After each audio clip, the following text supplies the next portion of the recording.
बस्तर संभाग मुख्यालय जगदलपुर में बस्तर जिला युवा कांग्रेस के द्वारा कांग्रेस के बस्तर लोकसभा समन्वयक आदित्य सिंह बिसेन के नेतृत्व में मंगलवार को आड़ावाल स्थित आरटीओ कार्यालय का घेराव किया गया। इस दौरान पूर्व विधायक रेखचंद जैन सहित जिला कांग्रेस कमेटी और एनएसयूआई के पदाधिकारी और कार्यकर्ता मौजूद रहे। युवा कांग्रेस के घेराव को लेकर पुलिस प्रशासन ने तगड़ी सुरक्षा व्यवस्था कर रखी थी। इसके लिए उन्होंने आरटीओ कार्यालय से दूर बैरिकेडिंग कर भारी संख्या में पुलिस बल को तैनात किया था। देखिए, आज बस्तर जिला युवा कांग्रेस के द्वारा आज संभागीय कार्यालय का घेराव किया था। जिस हमारी प्रमुख मांगे थी, जिस तरह से परिवहन बसें में ओवरलोडिंग और कंडम वाहनों को जिस तरह से सड़कों में दोहराया जा रहा है, ये बंद होनी चाहिए। और अवैध उगाही का ये तो किसी से भली बात छुपी नहीं है। क्षेत्रीय परिवहन अधिकारी के ऑफिस में कोई भी अगर काम के लिए आता है, चाहे जीपीएस का हो, फिटनेस का हो, चाहे लाइसेंस की हो, आप डायरेक्ट करवा ही नहीं सकते, एजेंट के माध्यम से होता है। और हर चीज में जो निर्धारित फीस है उससे डबल अवैध उगाही चालू है। इसको बंद होना चाहिए। आज युवा कांग्रेस के माध्यम से आज हमने संभागीय कार्यालय का घेराव किया है। अगर ये जायज मांगों को अगर सुधार नहीं किया जाता है तो आने वाले समय में हम उग्र आंदोलन को बाध्य होंगे। मैं युवा कांग्रेस लोकसभा समन्वयक आदित्य सिंह बिसेन।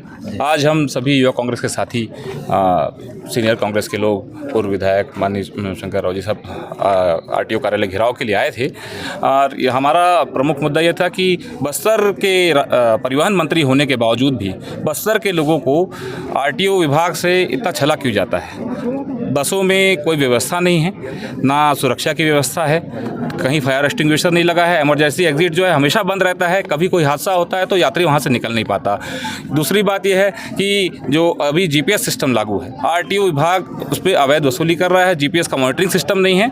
ये मनचाहे ढंग से जो है जीपीएस सिस्टम को भी चलाया जा रहा है। मालवाहक गाड़ियों पर आए दिन हमारी शिकायतें रहती है कि वहाँ पर लेबर्स और बाकी लोगों को ज़बरदस्ती ढो ढो करके, बकरी मुर्गी थोड़ी हैं, इंसान है वो, उनको आप मालवाहक गाड़ियों पे ले जा रहे हैं, उस पर आरटीओ अधिकारी कोई कार्रवाई नहीं करते। ये सब जो मुद्दे हैं, स्पेशली बस का जो है, बसों में दुर्व्यवहार जो है, ये बड़ा मुद्दा है। महिलाओं के लिए शौचालय का व्यवस्था नहीं है और कोई बोलता है तो उसके लिए रोका भी नहीं जाता है। सीटों के स्प्रिंग बाहर आए हुए हैं, नीचे का फर्श टूटा हुआ है। ऐसे बसों को सड़क पर चलने के लिए छोड़ दिया गया है कि बस्तर के लोग जाएँ, रास्ते में एक्सीडेंट होकर ख़त्म हो जाए। इनका कुल जो है उपदेश ये समझ में आता है आरटीओ अधिकारी का कि बस। और मुख्यमंत्री जो अभी बस चालू हुआ है, मुख्यमंत्री योजना का, ये सभी बस कंडम स्थिति में है। इन बसों को तत्काल प्रभाव से बंद करना चाहिए, क्योंकि इन बसों में यात्रा करने से यात्रियों का सिर्फ और सिर्फ जान का जोखिम है और कुछ उनको सुविधाएं नहीं मिल रही हैं। एक बात आ रही थी मैकेनिकल की, क्या इशू? मैकेनिकल का इशू ये है कि आरटीओ अधिकारी से हमने पूछा, लेकिन इनका ये कहना था कि भाई ये सब चीज़ें जो हैं रायपुर से संचालित हैं। इससे पहले भी हमने बताया, लेकिन आरटीओ अधिकारी घुमा फिरा करके यही बोलते हैं कि ये संभागीय कार्यालय है, जबकि बस्तर संभाग का, और यहाँ पर संभाग के स्तर में लोग आते हैं, सारी चीज़ें होती हैं, लेकिन फिर भी इनका हमेशा हवाला रहता है कि रायपुर के लोगों से बात कीजिए, हमारे पास कुछ भी नहीं है। तो इससे अच्छा वही है कि कार्यालय बंद कर देना चाहिए और परिवहन मंत्री जो है उनको इस्तीफा दे देना चाहिए अपने पद से कि भाई हमसे ये जो विभाग है संभल नहीं रहा है और हम इस्तीफा देते हैं इस चीज़ से। और इस बात का हम बिल्कुल श्योरिटी देते हैं, अगर आरटीओ विभाग और आरटीओ विभाग के अधिकारियों पर कार्रवाई नहीं होती तो युवा कांग्रेस कलेक्ट्रेट घेराव से लेकर के परिवहन मंत्री के घर घेरने का, पूरा कार्यालय घेरने का पूरा काम करेगा। कांग्रेस पार्टी शंकर भी आइए ना, युवक कांग्रेस के नेतृत्व में आरटीओ ऑफिस का घेराव और प्रदर्शन करने आई थी। इसका मुख्य बिंदु जो है कि बस्तर जैसे दुर्गम क्षेत्र में जो बसें चल रही है, जगदलपुर से रायपुर हो या अन्य क्षेत्रों के लिए, कंडम हालत में है और फिटनेस जारी किया जा रहा है। यहाँ से पैसा खा खा के आए दिन दुर्घटनाएं हो रही है। ये बहुत ही चिंतनीय विषय है। ये हमारा एक प्रमुख बिंदु ये था। दूसरी बात ये कि जगदलपुर से रायपुर हो चाहे किसी भी रूट की बस हो, जो बसें चल रही है, इसके लिए शासन ने किराया तो निर्धारित किया दिखाने के लिए, लेकिन सुबह की बस जाती है तो 500 रुपया किराया, दोपहर में बस जाती है तो 600 रुपया किराया, शाम को बस जाती है तो 700 और रात को बस जाती है तो 800, 1000, 1500, 1700। ये कौन सा नियम है सरकार का? ये डबल इंजन की सरकार, साय की सरकार बस्तर से परिवहन मंत्री हैं, उनको नहीं दिख रहा है कि हमारी जनता के साथ किस तरीके का लूट मचा हुआ है। ये हमारा प्रमुख बिंदु ये भी है।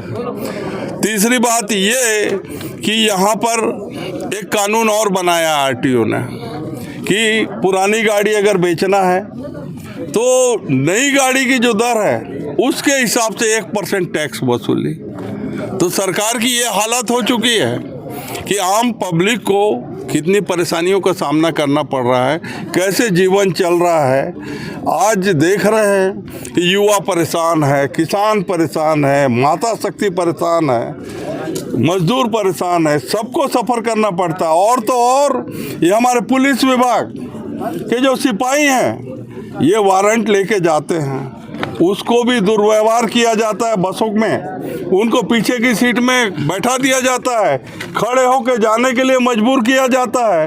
हमारी मातृशक्ति यात्रा करती है, आपके हमारे सबके घर के लोग परिवहन करते हैं, बसों में जाते हैं। अगर किसी मातृशक्ति को शौच क्रिया करना हो तो आप दुर्व्यवहार देखिए बस वालों का कि रुकते ही नहीं, आदमी मर जाए। तो ये सारी जो चीज़ें हैं इसको लेकर आज हमारा ये पहला प्रदर्शन है। ज्ञापन तहसीलदार को के माध्यम से आरटीओ के लिए दिया गया है और इसमें किसी प्रकार का सुधार अगर नहीं हुआ तो इससे बड़ा उग्र आंदोलन, उग्र प्रदर्शन युवा कांग्रेस पूरे संभाग के युवा आएंगे और आरटीओ को घेरेंगे। साथ ही में अभी हमें जो जानकारी मिली, ये छोटे छोटे ऑटो वाले बेचारे जो अपने रोज़मर्रा में दिन भर ऑटो चला के अपना जीवन चलाते हैं, उनके सारे दस्तावेज होने के बाद हर महीना 300 रुपया किसके लिए मांगा जा रहा है? क्या परिवहन मंत्री के लिए, क्या विष्णुदेव साय के लिए, कि नरेंद्र मोदी के लिए? क्या है ये? तो ये भ्रष्टाचार, ये आरटीओ ऑफिस है, यहाँ पे बिना पैसे के काम नहीं होता। अब एक बात सामने आ रही थी कि लाइसेंस बनाने के नाम पर